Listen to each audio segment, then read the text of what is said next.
呢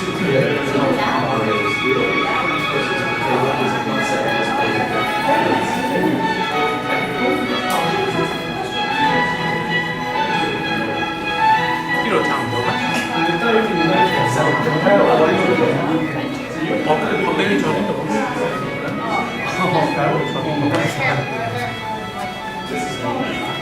因為我哋先可能一啲話係啦。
佢哋開始嘅時候，即係佢哋做好多嘢。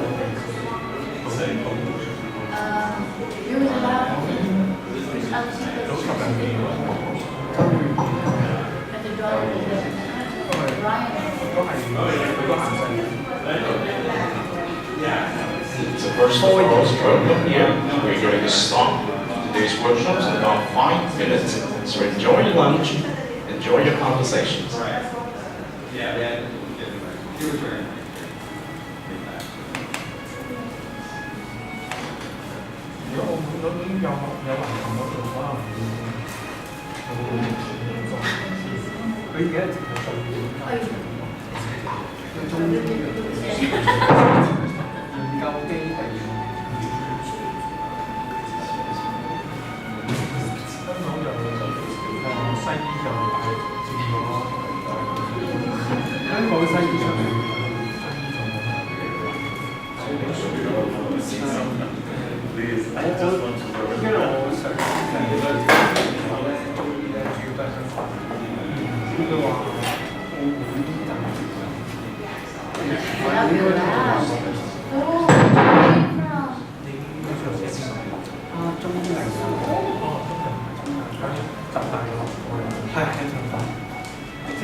Okay guys, welcome here to this workshop.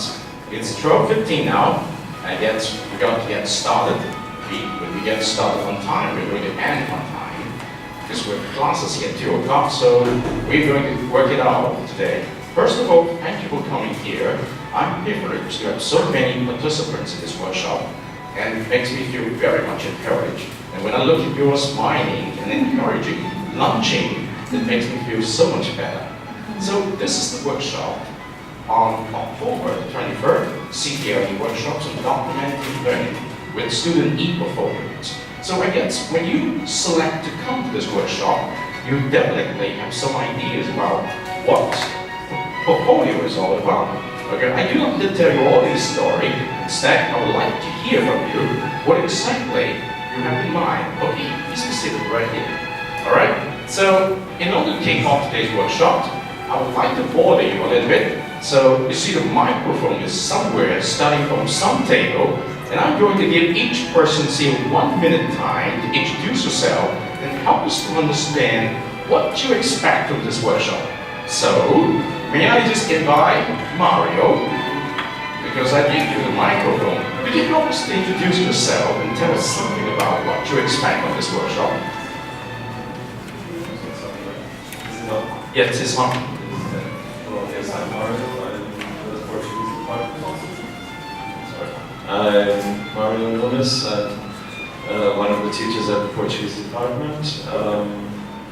I'm afraid I won't be able to contribute much at this stage because actually I came to this workshop and I'm enrolled for the others as well, exactly because I know very little about ePortfolios, and so that's why I'm here to learn from you and all colleagues who know more about this and introducing this into my teaching and the student assessment.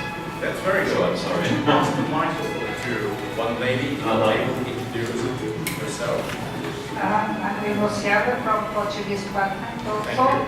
Like my colleague said, I can get here for learning about the portfolio.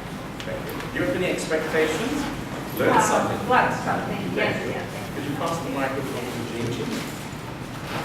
My name is Jinping. I'm from the Faculty of Education. Coincidentally, last night in one of my classes, we were reading about ePortfolio. That's great. One of the pieces that we covered. But to be honest, I do not know much about ePortfolio besides that it is a collection of students' work that sort of goes beyond the traditional pencil and paper sort of assessment. So I'm here to learn more about it, and hopefully we'll be able to implement it in my future That's classes. great. We're going to learn together. Could you pass the microphone to the table next to you? Yes. Could I invite the two gentlemen there to be seated right here? Yes. Here on the table. We're going to have at least 3 persons per table. So you see there are fewer than 3 persons in the table. Just join the table. Okay? So, Wesley, you would like to help us understand your expectations and where you are. Okay, I'm from the FSP, and Thank you. yeah, for this workshop, our topic is about some ePortfolio, where it is maybe help us to get the feedback from the student. Yes. So I'm here to see So get what feedback from the this students. can be applied in teaching. I keep that in mind. Thank you. Can you pass the microphone to the gentleman in your table? Hello, I'm Simon now from the Residential College. Yeah. From the actually it's West, from the freshman college, which is quite new to the university, and I'm also relatively new to the university, so I expect to learn more. Yes. Specific expectation? The expectation to learn more about like system and Okay, that's good. student. Thank you. Pass the microphone. Xiu Wei Yes. from the Institute of Chinese and Medical Sciences. Welcome. I expect surprises. Yeah. And Surprises, yes. Yeah, I don't know much about the ePortfolio. I just imagine it is a kind of the collection of the all learning materials Yes. and about the progress of the students. Sure. Yeah, but I don't know how to implement or what are the best practices. Okay. Thank you, Xiu Wei. Thank you. Let me pass the microphone to the lady here. My name is Sumiko. Sumiko. Yes, and I think I would like to know if it is possible to do ePortfolios in Moodle. All right. Because I think from what I learned from looking into the webpage. Documents, I see that you use WordPress.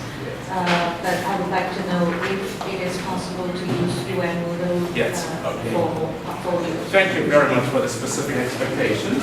So right here. My name is Vivian Chapman. What I expect from this workshop is hopefully perhaps get a structure of the ePortfolio system that we That's would good. perhaps implement with our courses. Thank you very much for such a very great expectation. Thank you. So you came in late. I'm very sorry, Emmanuel. Yes. Thank you. Great to see you here. Thank you. Like my colleagues Vivian and Sumiko, I would also like to discover how we could effectively import as well as implement ePortfolios and adapt it to the UN Moodle. That's very good. Thank you. Thank you very much. Let me see if I could get some feedback from this table. Samuel, Ray, whoever. Hello, nice to meet you. Okay, Ray.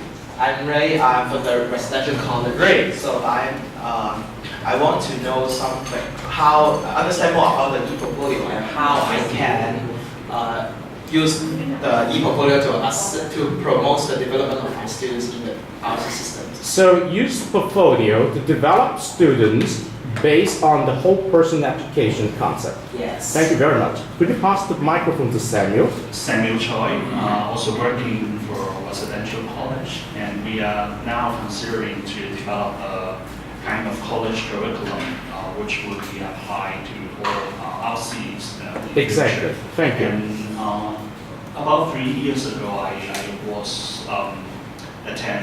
attended a seminar about Great. ePortfolio 2, but I like to learn more updates from this seminar. Thank you. Very good expectation. Gentlemen, could you introduce yourself? Good afternoon, everyone. My name is Peter Jakubowicz. Peter, Easy welcome. family name. Thank you. And I guess my main question about anything to do with online or e-portfolios is how to motivate students. That's great. I mean, that's the real question, because if they don't want to do it, then how do we get students to get on Yes. board? Motivations of students. Could you pass the microphone to the lady next to you?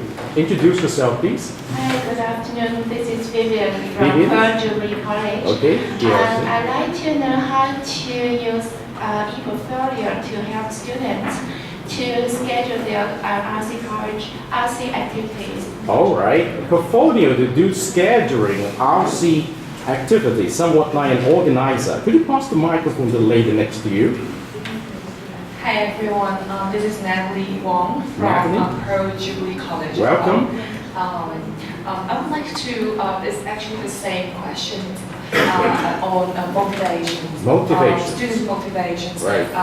How do they make use of portfolio Okay. to plan ahead for their, 3 to 4 years academic life here? Excellent. Thank you very much. I could understand very well your expectations now. Let's see if we could go back to 1 or 2 table here. I can give you 3 more minutes before we get back to the schedule.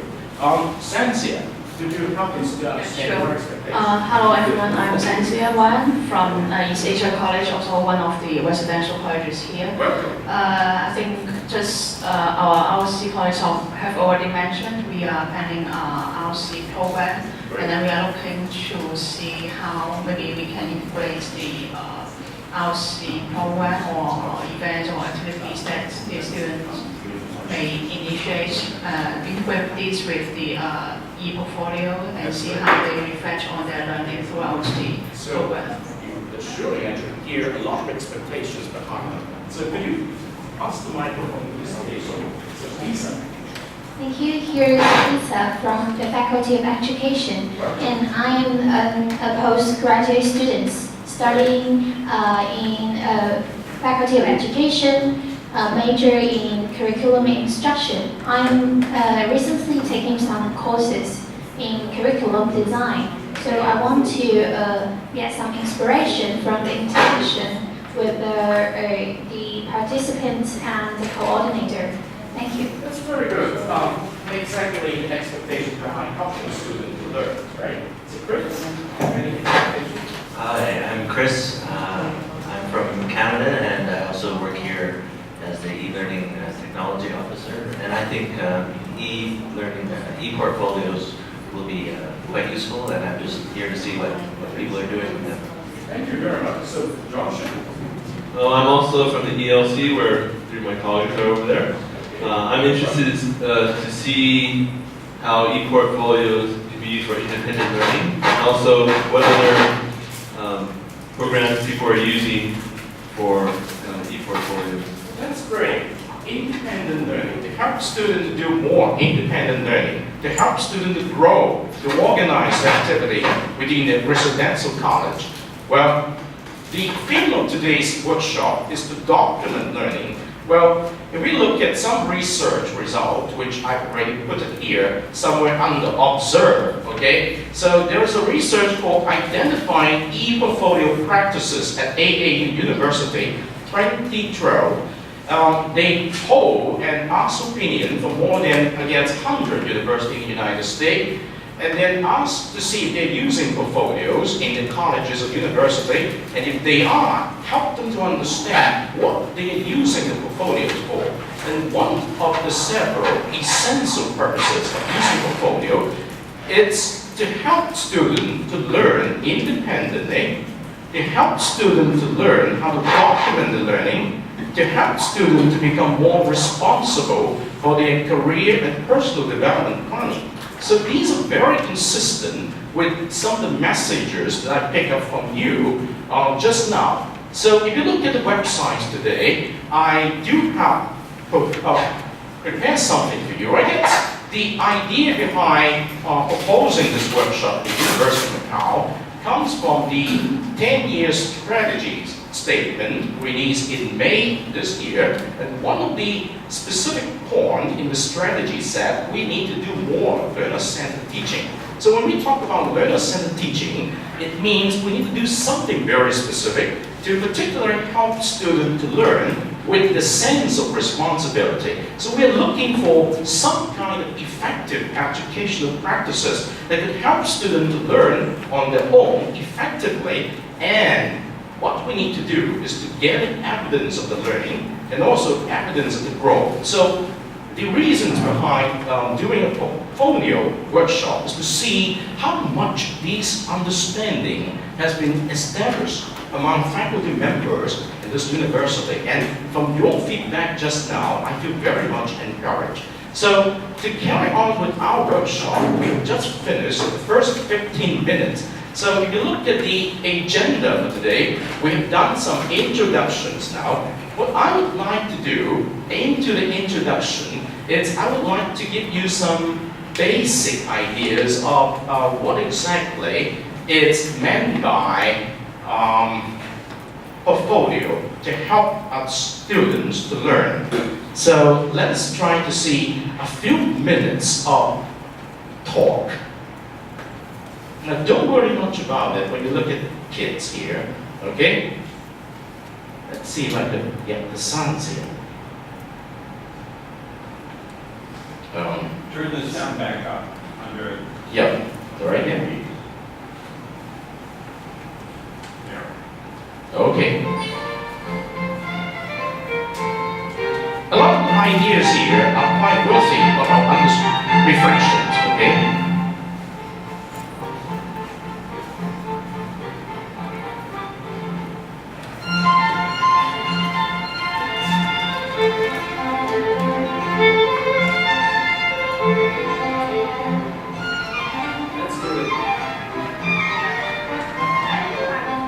Many students these days are not learning as much as they should be in school, and it's not their fault.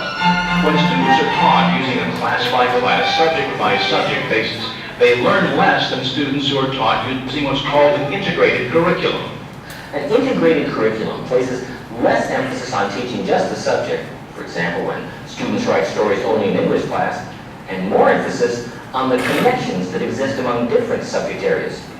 Students could, for example, also write stories in science class, but the stories would have a scientific theme. When students are pushed less to memorize and recite, and more toward understanding the connections among various subject areas, learning increases, as do their chances for success in the workplace.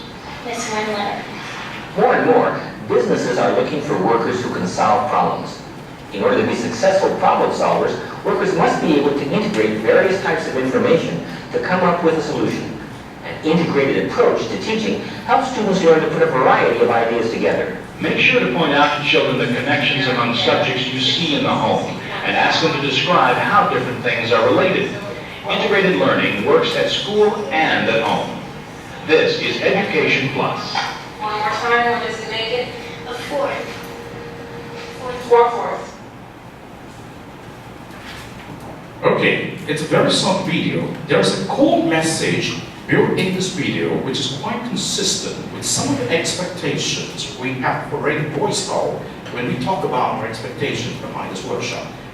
Could we just engage ourselves? I give you 2 minutes time per table to discover what that message is. After you practice very short video, all you see kids around you, we are kids also, college students are kids. So 2 minutes in your table. Could you discover the message?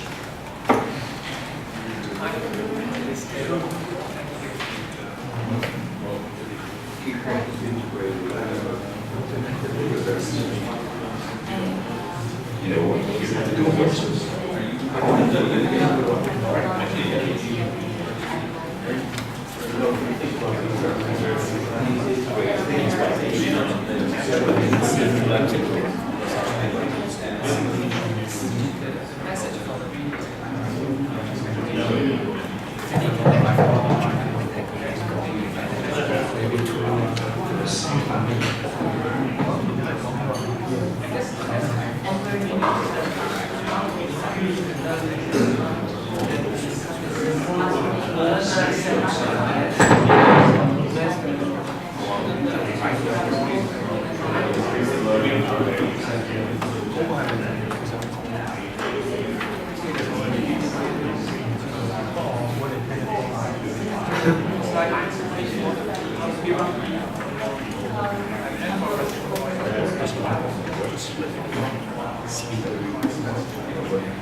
So less than 30 seconds now.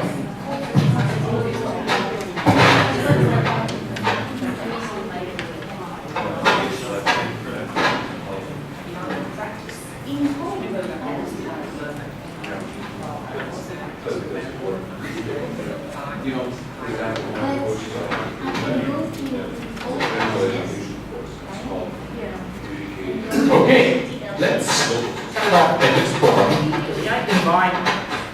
May I invite a table over there, Sam? Can you tell us something about your discovery of this video? Well, probably the video convey a message to us that learning or the effectiveness of learning is not just to memorize some kind of knowledge or recite it, but integrated learning means a student or learner can apply or deploy one piece of knowledge or knowledge in some specific areas to some other apparently unrelated, that we can try and use that knowledge. Thank you very much, Samuel. I guess you got a very close message. Could you pass the microphone to one table of the choice? Our group thought that it was practical learning approach to over theoretical learning approach, and the connection between the school and home, and that learning does not stop at school and it continues at home because the students are able to relate life lessons with their school lessons. So connections, right? Yes. Connections. Could you pass the microphone to one table of choice?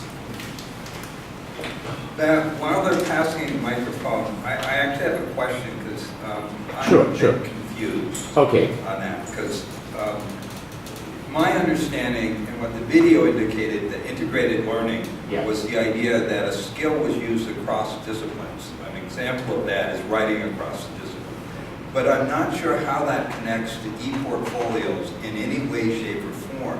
It's a pedagogical approach from my colleagues in the FED. Exactly. So could you connect how this is related to the idea that this workshop is about using ePortfolios? As I said at the very beginning before I give you this video, we are talking about the reasons why we have these workshops today, ePortfolio. We want to see if ePortfolio is an effective education practice to help students to learn, number one, independently. But I suggest, besides learning independently, there got to be some themes behind this independent learning, and that's called integrative learning. Well, the only reasons or the only context that integrative learning could be made possible is when we who are doing the teaching understand the connections behind those courses. And we give the students opportunity to connect them together. And how do we give students opportunity to connect them together? The answer is the question Spencer just raised. ePortfolio could be one way or two to help students to connect the knowledge together. But of course, we cannot talk all about this today because it's a very big theme. So we focus tonight, not today, today on documenting student learning with ePortfolio in such a way that we could encourage them to connect the knowledge together. Okay, here is a question. Do you agree? Okay, let's go. Yes, right here. You got two microphones. That's the way. That's. I think I agree to some extent, but sure, maybe disagree. Because to me, ePortfolio, if my understanding is correct, it is just a tool, and the collection, the connection, will not be that visible. Yeah. Okay, yeah. that's good. Do you have any? This is a very good question. Sir White is questioning about the use of ePortfolio as a tool to connect learning for the student, by the student, right? So do you have any feedback? Joshua?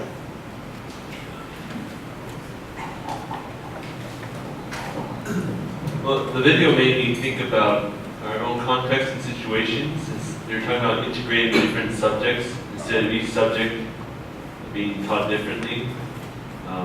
But I guess here, how would you get different departments to actually, I guess, work together? I was giving the example of how, because I'm in ELC, we teach language, but like the Portuguese department, obviously there will be similarities, and FED, of course, also work in teaching. So there's, and at the residential colleges, that we somehow, I don't know, work together, integrate. Could I jump in by having one hint that I would like to suggest you to think about? The ownership of the portfolio.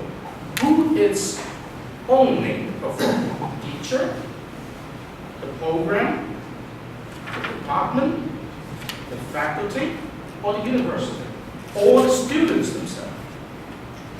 Okay, any feedback?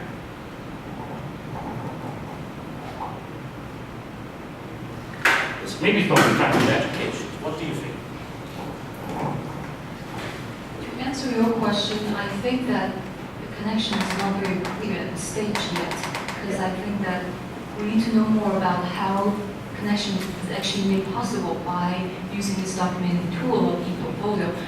So that, leaving that aside, the connective tissue is actually very apparent in the video because students need to be assessed not independently, not subject by subject, but different assessment can be brought together. For instance, the cutting of cookie is a way of learning mathematics. But it's also a way maybe that the teacher may integrate that activity in a health education class. So how how do those two teachers come together and design one set of, instead of two different sets of assessment tool? I think that might be something that ePortfolio can play around. Yes, your focus is on assessment. Yes, it's a big topic, actually, I agree. So, but we cannot talk about assessment to the extent that I believe that we can come up with an answers today.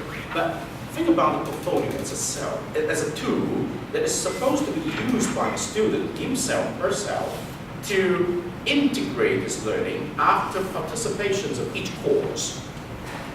Okay, every year in a university, or every specific extracurricular activity in the university, and he or she is guided into documenting his learning for a particular course, documenting his experience for a particular activity, and perhaps he or she could use it as the basis to look for a job, to apply for graduate school, and to, well, think about this, learn more.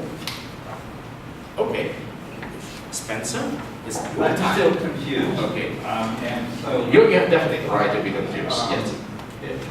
Whether the idea of the workshop is to use portfolios to facilitate integrated learning, or whether the idea of the tool is to use portfolios for assessment, which is why they were developed.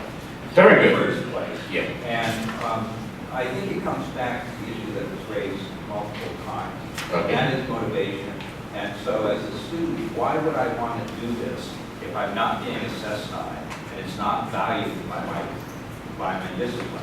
There are disciplines where this is an expectation, but for the vast majority, that is not the case.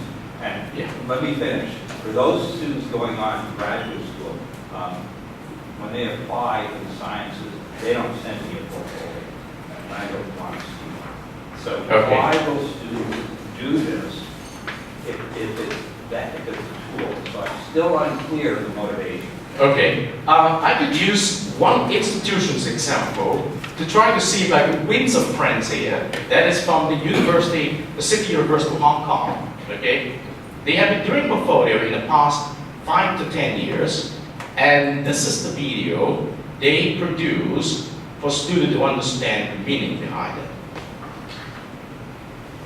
When Emily finished her first year of studies in CityU, she applied for an intern job in the summer holidays. In a group interview, Emily was surprised to see the other candidates were very competent at telling people what they were good at and showing concrete examples to showcase their achievements. Emily was confused. She had also prepared for the interview. Why was she not as confident as the other candidates? Soon after the interview, Emily found out their killer strategy was something called ePortfolio.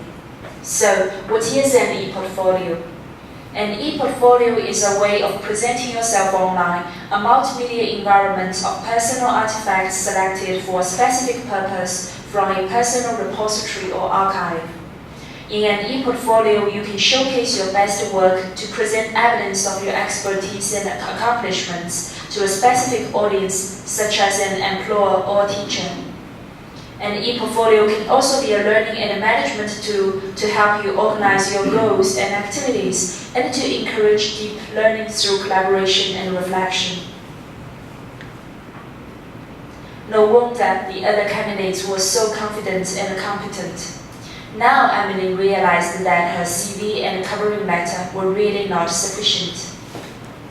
Emily decided to create her own ePortfolio, but confronted by piles of work and loads of information she wanted to present, Emily was lost. How could she deal with all of this in one single ePortfolio? You may have the same question as Emily did. Here are 4 steps you can follow to organize your work and information. Step 1. Start collecting the footprints of your life, which can be the work you have done or thoughts written down. The collection becomes your personal database. Step 2. Spend some time thinking about who you are and what you want to be. Identify your goals. They can be short-term or long-term, and come up with action plans. Step 3. Follow your plans. In the meantime, reflect on your performance and thinking when carrying the plans out. Step 4. Organize your work and reflection and put them in your database. Emily had been collecting her work and reflecting on her experiences during her time at CDU. When looking for a job, Emily selected relevant information from the pool and created her employment e-portfolios. She could therefore talk more fluently about her achievements and provide more concrete examples of her expertise to impress potential employers. Now Emily is a manager in a company, and she continues to use an e-portfolio to manage her professional development and present her achievements. Okay, I hope this video by itself is representing the institutional commitment of the City University of Hong Kong to help students to learn, to grow, and to do something important in their life. Now let's return back to the question of motivations to this table. Can you help us to understand if ePortfolio could actually be used to motivate students to do more?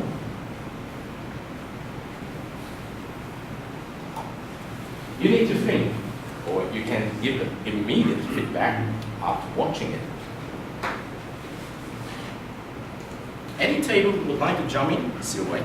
In a minute, I'm going to give it to you. Oh, Samuel, what do you think?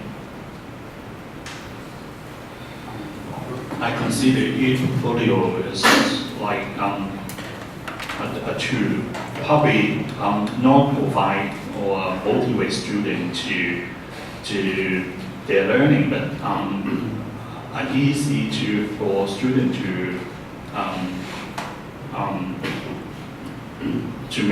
to keep a record or to display what they find from their learning experience and to the people concerned. So maybe I'm wrong, but I don't consider ePortfolio a kind of motivator to learning. Okay, thank you, Samuel. I think you have something to say.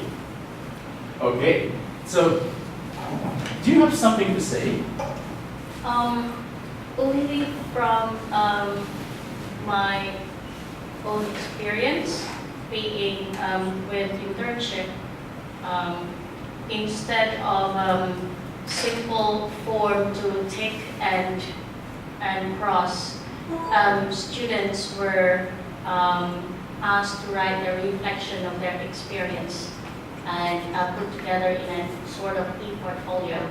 And feedback of that, the result of that was that the students, because of the ownership, empowerment of ownership, they said that they actually learned better from that experience because they wrote about it rather than just tick and cross, even for assessment. Okay, that's very interesting. Now, let me get back to Sylvia. Yes. I think I have a mixed feeling. Okay, just tell Yes, us. yeah. There's no right or wrong. The students, of course, that they might be very much motivated by showcasing their achievement in the e-portfolio. They can easier, they can be easier to tell people what they have done. But in another way, the learning process might not be so obvious. Okay. Yeah. So that may be. Yeah. Yes. I could try to respond to that. Yes, but do you have you finished? No. Okay. Okay. So when we talk about learner-centered teaching, we're looking for effective educational practices to empower our students to learn. Okay. And one example is what we call a self-regulated learning, which is quite popular today, and I'm actually using it in my classes. What it means in SRL is that we have to help students to set learning goals and ask for them a timeline for them to achieve that particular goals. For example, 2 weeks, 3 weeks, 1 semester, 1 year. And then we ask them to plan the step ahead, identify resources to achieve the goal, and have steps revised as they go along the way, and then come back and learn from their experience. And we often ask them to keep journal records of what they have been doing so that they have a good tool to look back, to reflect on their progress or setbacks. And then we also engage them with other students so that they're not learning alone. We often group them together as teams to learn together so that they have a partner to help them to reflect on the learning. And all of these could be accomplished through an e-learning environment like Moodle. And now, on top of that, we give students a very specific tool called ePortfolio. What you can do using that ePortfolio to match with your effort behind the self-regulated learning is to see if your goals, or perhaps determined at the beginning of the year, have actually been accomplished at the end of the year and what you can learn from your experience. And the learning part is a learning portfolio. The result part is a showcase. In between, you can have an interaction with different people. And actually, the ePortfolio is actually a component today of what we call personal learning network. So each person is a personal learning network and a portfolio to keep track of that. So I do not want to say more than that. And actually, okay, I see you are here. Said, don't tax. I would like you to respond. You are from Faculty of Education. Just came here. I actually, yes. I just came here for only 3 minutes. Yes. Okay. Do you believe that ePortfolio is a good tool for you to help students document their achievement in physical education? Yes, of course. In what way? Yeah, actually, for the freshman, we can set up the physical fitness records. Okay. And then we will pursue his improvement. Okay. For 1 year or after graduation. Okay. And we will compare the physical fitness. Okay, so it's basically a very good tool for students to keep track of their personal performance. Right. Okay. Okay. Thank you. I think it's beneficial to set up a good habit for exercise. Exercise. It's a good habit in the sense they can do self-regulations. Okay, thank you very much. So, yes, Kai-Sing. I have a question. How can we motivate our students to update their ePortfolio? Okay. So, what do you think? Do you have any idea? If we say ePortfolio is a good tool, how can we do something to motivate our students to actually use ePortfolio? I know that ELC are actually using some ePortfolio. So, what are you doing to do that? To motivate students? Well, probably the use of interactive and more flashy software to attract their attention. If we do the reverse with just leaving the students to do it by themselves without having any guidelines or any help, they would probably just not even look at it. Okay. So, yeah, that's the instructor. For the instructor's point of view, we need to put some kind of stimulus for them. Okay. So I guess I would say I agree with you. In my course, I would consider producing a learning portfolio at the end of the semester is a major project.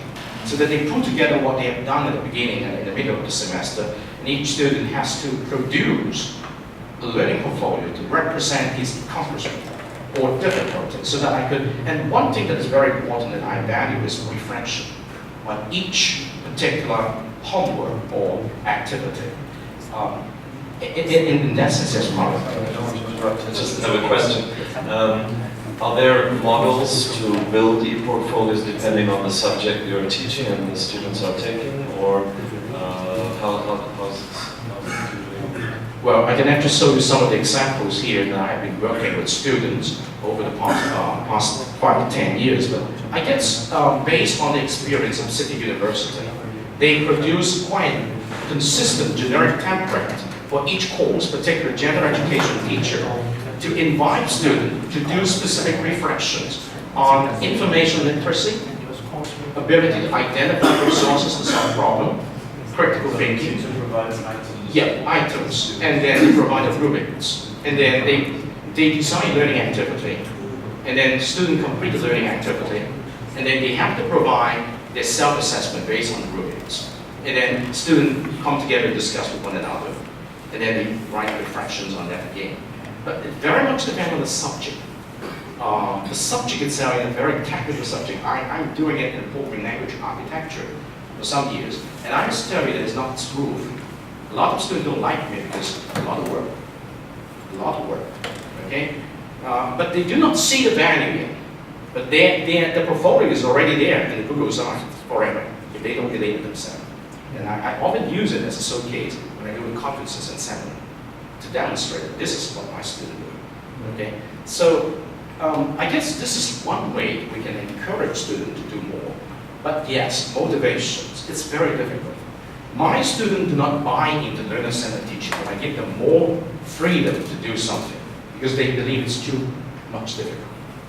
For them, it's harder to get through your course. Like, I can choose some other teacher who does not require me to do that. Okay, so that is one way that if more teachers understand the meaning behind this, to enable our students to learn rather than be taught to learn, that will be a different picture. Now, I'm going not to say anything more, but I'm going to show you a little bit on the case study from England. Okay, some of the universities in England doing portfolios on their stories. Let me just pick Birmingham University.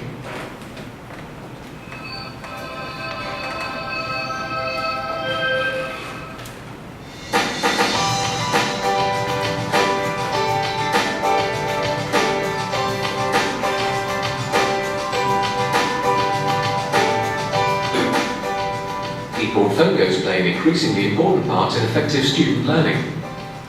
At Birmingham City University, the Mahara ePortfolio system has been successfully integrated into learning, teaching and assessment in different disciplines. In this first year business and marketing class, students are getting their first taste of using Mahara for personal development. I think the key really with Mahara is you create a page for each of the people you want to deal with. It's about what you can do, it's about evidencing how you can do it, and you can evidence it in a way that is uniquely your way. It's a very visual, engaging and interactive way to present information about yourself and from my perspective as a tutor to learn about the students that I teach. One of the things that we're very keen on is to see students becoming professionals. And being professional is all about making decisions and making choices and standing by them and being prepared to say, this is what I am, this is why I think it's important. Mahara was adopted primarily to enhance personal development planning and employability, and to replace unwieldy paper-based portfolios. Well, at the moment we're logged into Moodle, then we've got something called My Stuff, and under My Stuff we've got the Mahara ePortfolio. Click and straight into Mahara. I haven't needed to log in. Because Mahara integrates with Moodle, deployment has been made more straightforward. We've been Moodle since 2003-2004, open source. Mahara comes along as an ePortfolio, open source. We didn't have to go out and go to tender, spec it all out, and then do it. We could put it up there at really no cost at the time, try it out, get a few people to play with it, and see how it works. It's very bottom up initially, and then you need to get buy-in from senior managers for the resources to follow. Now it's embedded, and it's real, and we can't afford to have failures. Now the investment is following, and that seems to be a cycle with the way that we've done things here. It's a strange model, but it's the one that gets academics engaged and involved. In the School of Law, Mahara is used to enhance employability and develop professional skills. Where students are developing their skills of interviewing and advising. They've filmed each other role-playing an interview as though they were a trainee solicitor in practice. They can then upload that video onto Mahara and track their progress through the year. In the School of Education, using ePortfolios to support research assignments is helping to spread the word about Mahara. They go out into school, they carry out some action research, and then they have to present for an assignment. by using Mahara to get them to present for the assignment. Because it's such a wide marking team, many people who work in the School of Education mark on that module. They then became exposed to Mahara through accessing the students' work. The experience at Birmingham City University has shown that the benefits of ePortfolios need to be clearly understood. Where a member of academic staff has designed learning activities that require the use of an ePortfolio, students really appreciate that. Where an ePortfolio has been used as it's there, get on with it if you want to, I don't think students see why they should do it, and I don't think students realise the value of it. And they're confused about why are we doing this, why aren't we using Facebook? This isn't Facebook. There is a need for an institutional ePortfolio. We integrate with Moodle. We can close the loop on assessment. A student may develop their ePortfolio quite independently, but submit it as a Moodle assignment, come into the Moodle gradebook, be marked, and all of that can be, the loop can be closed. With Facebook, how on earth would you do that? What do students think of Mahara? We assumed wrongly that it turned out that students would all be using things like Facebook and other social networking tools and therefore pick up Mahara quickly. Whereas the reality was that not all of them did. Lots of them did, but not all of them did. So we had to be quite responsive. And as soon as we realised that, we offered topic training, drop-in sessions, extra support for those students that needed it. It's becoming such an important part of learning in general terms that I can't imagine that, you know, in a few years in the future that it won't be embedded in every course at some level in some way. It's not just about us as academics pushing content out. Much more interested to see what students do and give back. Okay, here we go. You have some answers for your questions. Particular assessment of the Moodle, how it's going to be integrated. I hope that we're going to have Mahara soon. But it's not easy because it's not the technology, it's the culture behind. We're still very much a teacher-centered university. And when we try to move into learner-centered education, I personally have encountered a lot of difficulty over the past 10 years. But it's just because my personal belief that if I'm not doing something in this direction, I'm not doing what it's supposed to be. Okay? So it's a challenge. Okay. Very good. Now it's 1 o'clock. I would like to engage you into some kind of discussions before I give you some more hints. If you go to your Moodle environment using a computer in front of you, let's get back to the Moodle environment. Okay? Right here, the Moodle environment. Let me show you. Here we go. Under the block here, I have something called online discussion forum, but if you don't want to copy, it's okay. Here we go, we have the discussions called share your view. The first question I would like you to discuss and think about is what are the key ideas of learning and teaching in today's world? Do not spend more than 3 minutes there, okay? The second question is, what is entailed in the educational paradigm shift from being teacher-centered to student-centered? Not more than 3 minutes. Okay, you can think about this. What makes the ePortfolio approach peculiar in today's learning and teaching in higher education? That is the question that we do 5 minutes. And finally, how is the ePortfolio approach related in integrative learning, refractive learning, and lifelong learning? 5 more minutes. So altogether, we have 15 minutes, okay? Don't make it 60. 15 minutes time to discuss among yourself in your table. If you click into each one of those questions, basically you will be brought into the discussion forum. Definitely we can continue the conversations afterwards. Okay.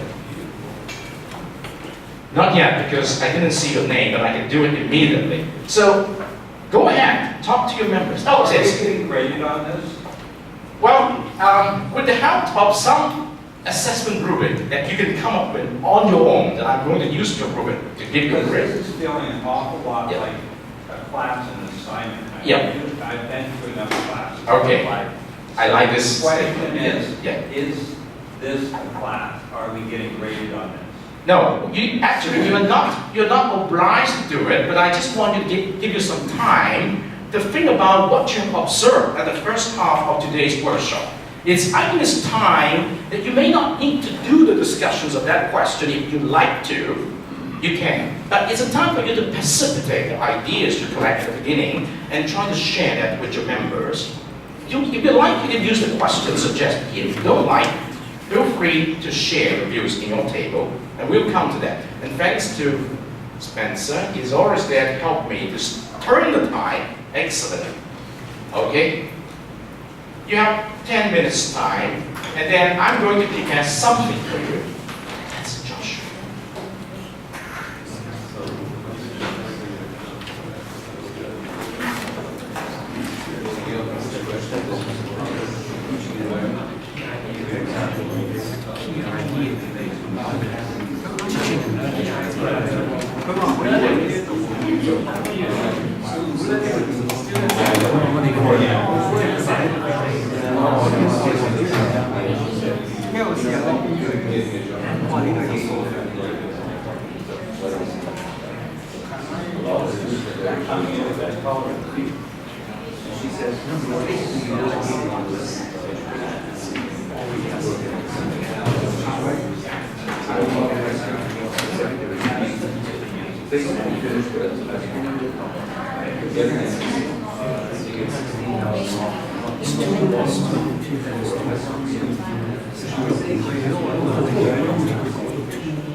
face to face 嘅，咁你 drop 我 make a point， 即係你 scale 佢嘅，即係你話我哋作為一個 good 嘅地方，嗰啲 teaching material good 嘅，我每一年所有 course 我 keep 翻自己，我自己都即係我會 break 晒咁嘅 systematic team， 即係我基本上佢裏面好多 features 但係其實我而家我全本就想講會唔會可以用一啲嘅 tips 去點？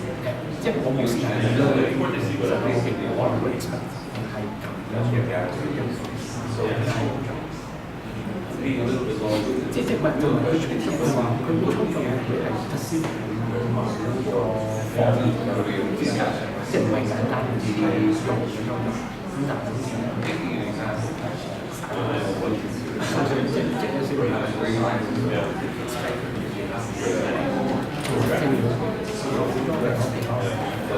student learning 成個即係個面條咁即係正我自己叻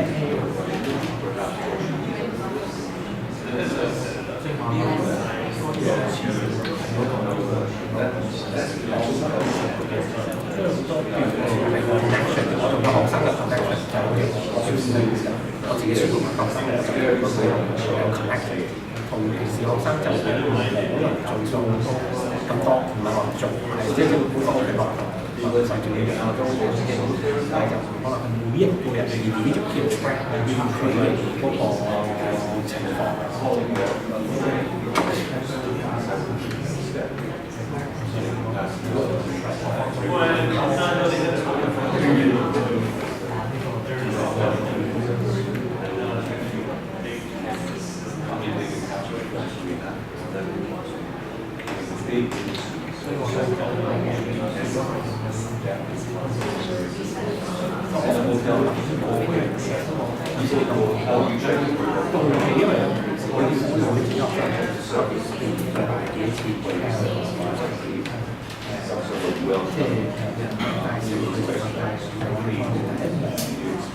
我自己會唔記得佢嘅，但係即係當然我睇佢定數嚟上睇翻，即係而家就係我記得你記得你講俾我記得咁樣咯，即係或者佢會睇嘅啲嘢咧，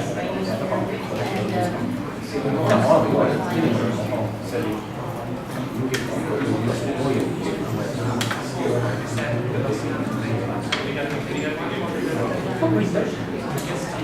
但係佢又係大 course 咁就係譬如講要因為係對一個人係啦。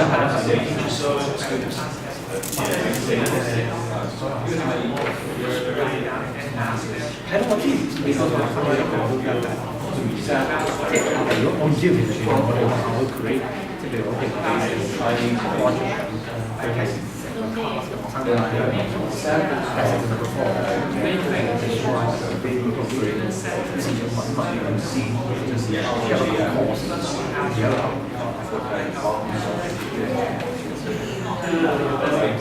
Okay, since our time is running out, I would like to see if I can invite some of the table who are willing to share with us some of the conclusions you have after your discussions.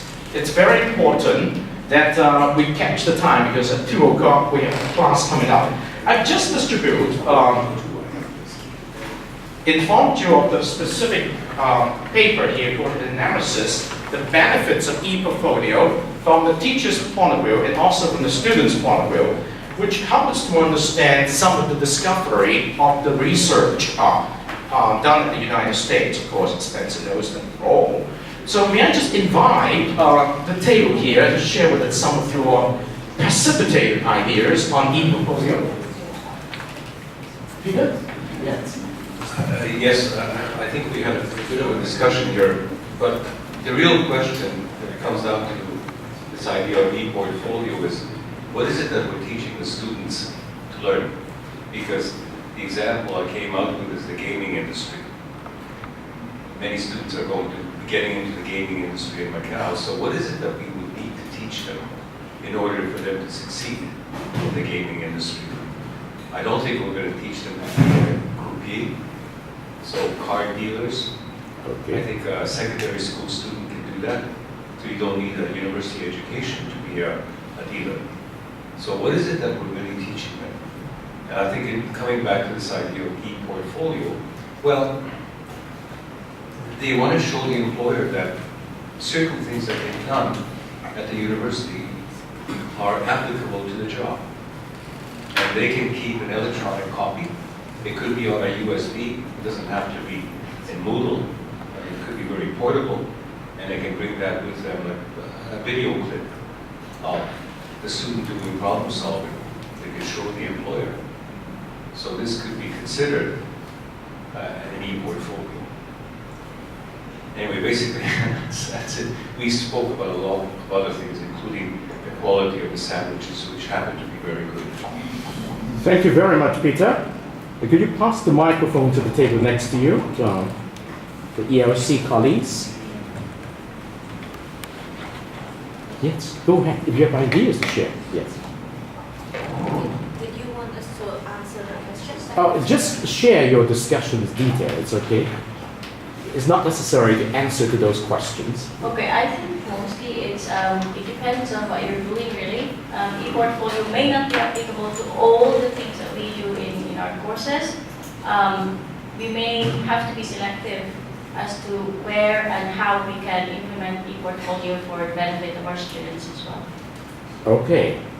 Do you still see ePortfolio is a promising tool? All right, the table here. Sansa? I think one of the key issues is to make sure that the students know what they can do with the ePortfolio, and that actually they own what they are going to put into the ePortfolio and how they can make use of the material they already put in that ePortfolio. Okay. And so in doing so, I think we have to make sure we have a more comprehensive plan to let them know what they are expected to do this through this process. Give enough rationale to the student why they have to do it, right? So could you pass the microphone to maybe Sir White's table? Yes. Resmi, you want to say something? According to the information today, okay, it is much more about the use of the ePortfolio in the student side. Okay, as mentioned, it's student ePortfolio. From the information you given, I find that it possibly a good tool, especially for some colleges on the residential college. They are much more the student standard. Okay, but as I mentioned, we're still using the Moodle as a teaching tool on our instructor point of view, okay, to collect the information for the material for students. But we still need to find a bridge how to help the student to collect specific their achievement, and that will be benefit to their own portfolio. Maybe I can add a little bit more to your questions. In the context of the university in England that you see here, and also from the experience from the University of Hong Kong, the Hong Kong Institute of Education, they are doing Moodle and Mahara ePortfolio system together. The Moodle system is more like a teacher-centered environment. The Mahara system is a very much student-centered environment. And it is the intentions that the Mahara system is going to present to the student their own portfolio to manage. And it is also important that each student, towards the end of their graduations, they present their portfolio as one requirement for graduations, because it's the ownership of how they document the learning for the accomplishment. So it's a very interesting line. I agree that we have to figure it out if we have to do it in a student-centered way. Thank you, Wesley. Could you pass the microphone to one table of the choice? Yes. Kelvin, do you have something to say?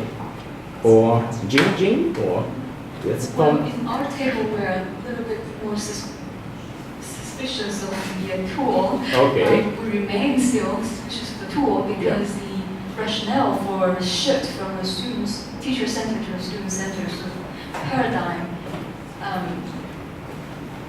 seems to be still a dominant paradigm even in the environment of the ePortfolio, because, for instance, what is to be included into the ePortfolio? I'm sorry for the technical problem. Just speak it without a microphone. Yeah, who decides?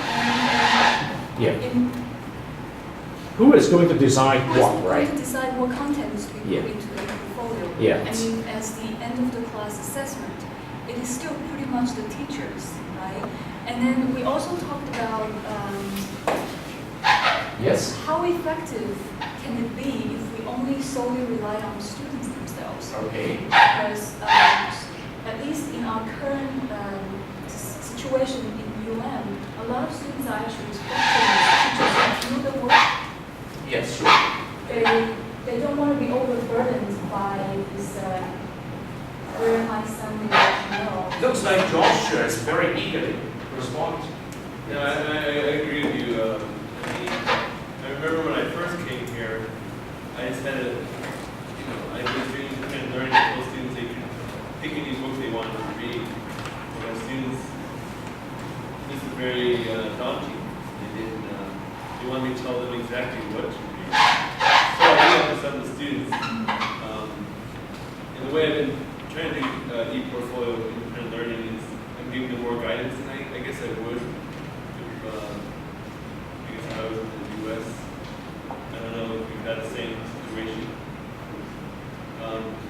But I think what you're saying is true. A lot of students see it as a burden because they like, I guess, I don't know what it was like in high school, but even when I give them the freedom to choose, you can read what book you want to read, and you can, some, not all of them, but some of them understand and think, oh great, I can read what I want to read, but others are like, I need to be told exactly what to do. That's the reasons why we would like to advocate some kind of collective efforts to help our students to learn in a learner-centered environment. And of course, the Talks book here is one book that has inspired myself of why it's important. Okay, but this is not our topic today. Well, let me give the microphone to you. Got it. You got it. Okay. So very good. Let me just give you, from students' perspective, just a few minutes of what is meant by ePortfolio experience.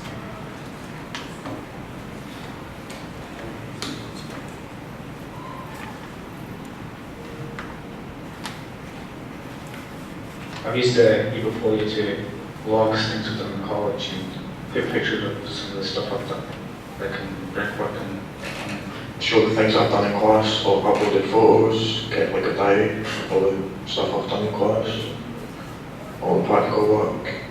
I've used the ePortfolio to gather evidence of the work I've done, possibly to show prospective employers. Not really. Put it in practice.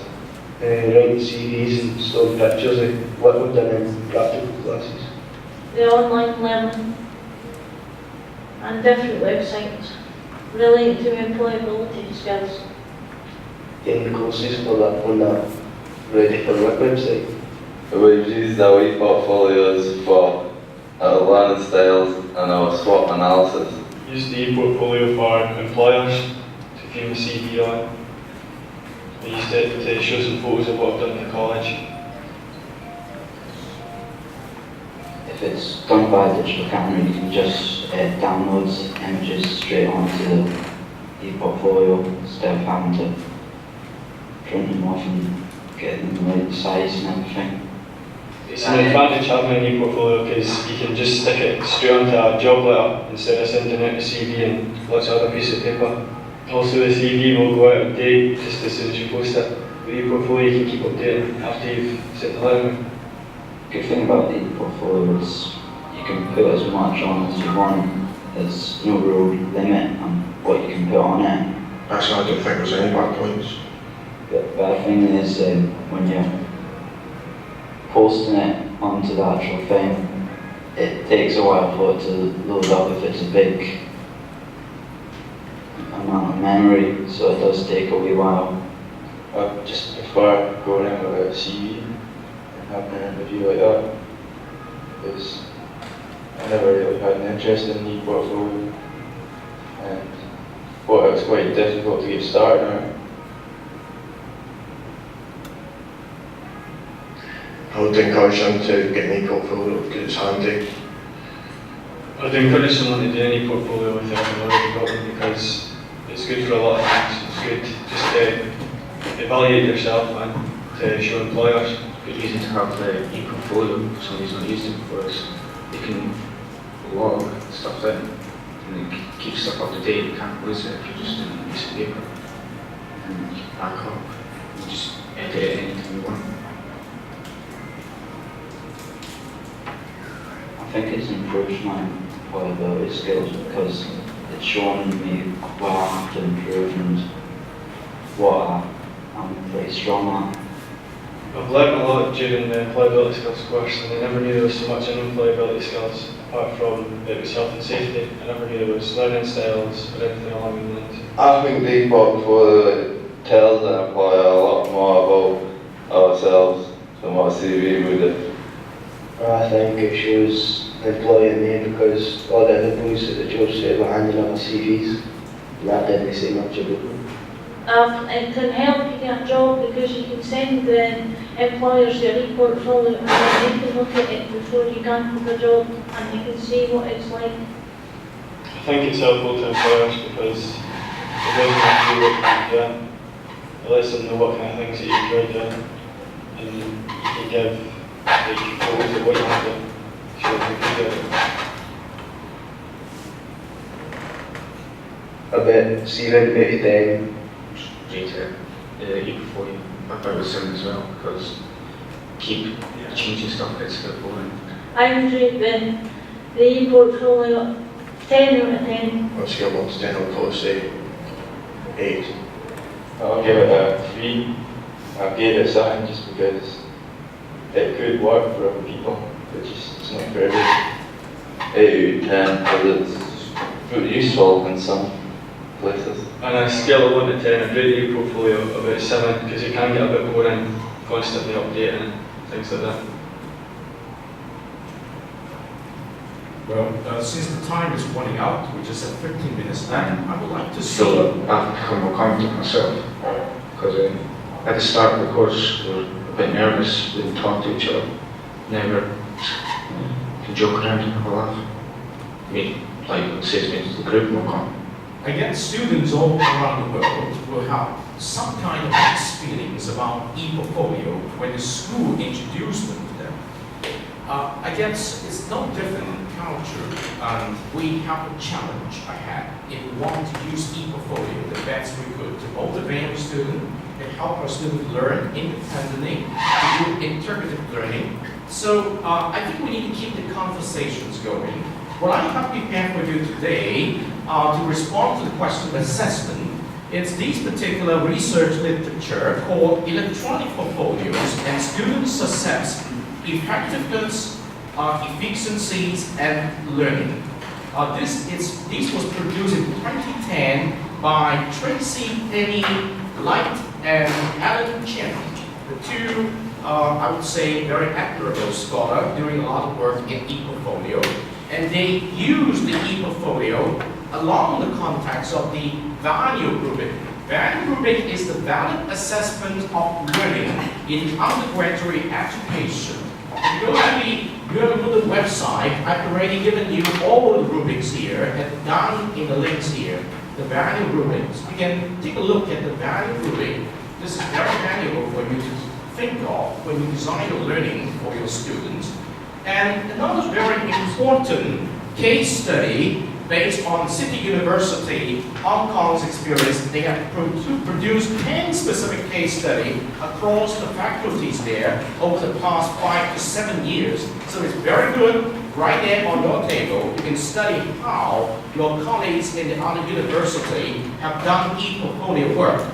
And beside that, they also have produced one very important chapter to document the latest development at the City University of Hong Kong from this ePortfolios for higher education, a Hong Kong perspective. This was produced in 2012, okay? So you can get update on that. And then Dr.